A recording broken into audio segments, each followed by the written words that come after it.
পংকজ শৰ্মা বিখ্যাত সন্তুৰ বাদক তেখেত আমাৰ নলবাৰীৰ সুসন্তান তেখেত ঢুকাবৰ হ'ল 4 মাহমান তেখেতৰ শ্ৰদ্ধাঞ্জলি জনাবলৈ আজি আমি মধুবন্তীৰ ফালৰ পৰা এই অনুষ্ঠানটো আয়োজিত কৰিছোঁ মধুবন্তী হৈছে এটা অৰ্গেনাইজেশ্যন এইটো অল আসামতেই এই অৰ্গেনাইজেশ্যনটো আছে নলবাৰীতো আমি নতুনকৈ আৰম্ভ কৰিছোঁ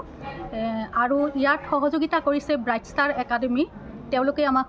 সহযোগিতা কৰিছে তেওঁলোকে তেওঁলোকৰ হলটো আমাক দিছে অনুষ্ঠান অনুষ্ঠিত কৰাৰ কাৰণে গতিকে এনেকৈ আমি কৰিছোঁ অনুষ্ঠানটো কাৰ্যসূচী মানে ইয়াত আমি প্ৰথমতে তেখেতৰ বন্তি প্ৰজ্বলন কৰিলোঁ প্ৰতিচ্ছবিৰ সন্মুখত বন্তি প্ৰজ্বলন এইটো কৰিছে প্ৰয়াত পংকজ শৰ্মাৰ সহধৰ্মিনী তেখেতে কৰিছে তাৰপিছত আমাৰ অনুষ্ঠানটোৰ কাৰণে বন্তি প্ৰজ্বলন কৰিছে ব্ৰাইট ষ্টাৰ একাডেমীৰ প্ৰিন্সিপাল ছাৰ কমল শৰ্মা ডাঙৰীয়াই আৰু তেখেতৰ প্ৰতিচ্ছবিত মাল্যাৰ্পণ কৰিছে গীতশ্ৰী সংগীত মহাবিদ্যালয়ৰ অধ্যক্ষা ৰুবি নায়ক বাইদেউ বিশিষ্ট অতিথি হিচাপে বিশিষ্টটো গোটেইখিনিয়ে বিশিষ্ট ইয়াত উপস্থিত থকা গোটেই মানুহখিনিয়ে বিশিষ্ট হয় গোটেই মানুহখিনি সংগীতপ্ৰেমী হয় আৰু তাৰ ভিতৰত আছে তামোলপুৰ সমষ্টিৰ আছে DC আছে পংকজ চক্ৰৱৰ্তী তেখেত উপস্থিত আছে তেখেতেও তেখেতৰ অমূল্য ভাষণ প্ৰদান কৰিছে এই অনুষ্ঠানত একাডেমীৰ প্ৰেক্ষাগৃহত মধুবন্তীৰ সৌজন্যত আৰু ব্ৰাইট ষ্টাৰ একাডেমীৰ সহযোগত প্ৰয়াত সন্তুৰ বাদক শিল্পী পংকজ শৰ্মাৰ স্মৰণত এখন শাস্ত্ৰীয় সংগীতানুষ্ঠানৰ ইয়াত আয়োজন কৰা হৈছে বিশেষকৈ তেখেতৰ শ্ৰদ্ধাঞ্জলি জনোৱাৰ উদ্দেশ্যে ইয়াত সমবেত হৈছে বিভিন্ন বিষয়ৰ শিক্ষানুষ্ঠানৰ ছাত্ৰ ছাত্ৰীসকল বিশেষকৈ তবলা বেহেলা সন্তুৰ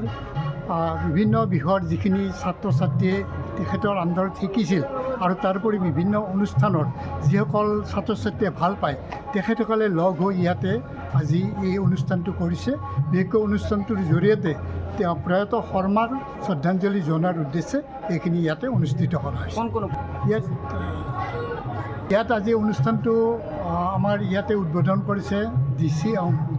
আমাৰ তামোলপুৰৰ DC নলবাৰীৰে আমাৰ স্বৰ্গীয় চক্ৰৱৰ্তী ছাৰৰ ল'ৰা ৰাজ বুলি কওঁ মই ৰাজ চক্ৰৱৰ্তী এইটো উদ্বোধন কৰিছে আৰু তেখেতৰ ল'ৰা দুজনে সন্তুৰ পৰিৱেশন কৰিব তাৰোপৰি আমাৰ ইয়াৰে অঞ্জনা দেৱী বুলি এজনী আছে তেখেতৰ তত্ত্বাৱধানত যিখিনি ল'ৰা ছোৱালী আছে বেহেলাৰ তেওঁলোকে ইয়াতে বেহেলাৰ অনুষ্ঠানটো ইয়াতে পৰিৱেশন কৰিছে তাৰোপৰি উদীয়মান শিল্পী কেইজনমান আছে তবলাৰ তেওঁলোকে ইয়াতে তবলা পৰিৱেশন কৰিছে যিকোনো খবৰৰ বাবে যোগাযোগ কৰক 7099017330 লগতে 7099017110 নম্বৰত